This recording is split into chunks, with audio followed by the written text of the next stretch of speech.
MLA అరవా శ్రీధర్ రాసలీలల వ్యవహారం ఇంకా దుమారం రేపుతోంది. రైల్వే కోడూరులోని సంజీవని హాస్పిటల్లో అబార్షన్ చేయించుకున్నట్లు మహిళ 3 రోజుల క్రితం చెప్పింది.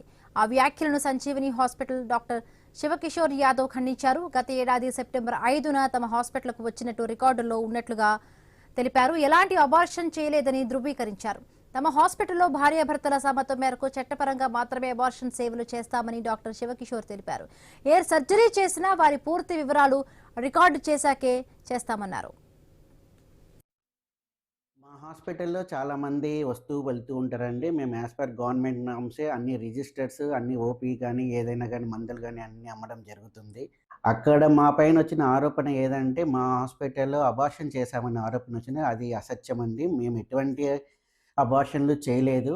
మా దగ్గరికి చాలామంది పిల్లలు వద్దు అనుకుని వచ్చే వాళ్ళ దగ్గరకి కిట్లు ఇస్తూ ఉంటాము. అది గవర్నమెంట్ నామ్స్ ప్రకారమే వాళ్ళ అడ్రస్లు అవి రాసుకొని ఇస్తూ ఉంటాము. అదేవిధంగా ఆవిడ గారు ఇప్పుడు మా పైన ఆరోపణ చేసిన వాళ్ళు హర్షవీణ అనే వ్యక్తి 29 వయసు గల ఆవిడ మా దగ్గరికి 5/9/2025 11:30కి కన్సల్టేషన్ కోసం అపాయింట్మెంట్ తీసుకున్నారు. 12:30 కల్లా ఆవిడ వెళ్ళిపోయినారు. మేము ఎటువంటి సర్జరీ కానీ సిజేరియన్ కానీ అబార్షన్ కానీ ఆవిడకి ఏదీ చేయలేదు. మా పైన ఏదైతే ఆరోపించబడ్డారో అది పూర్తిగా అవాస్తవం అండి.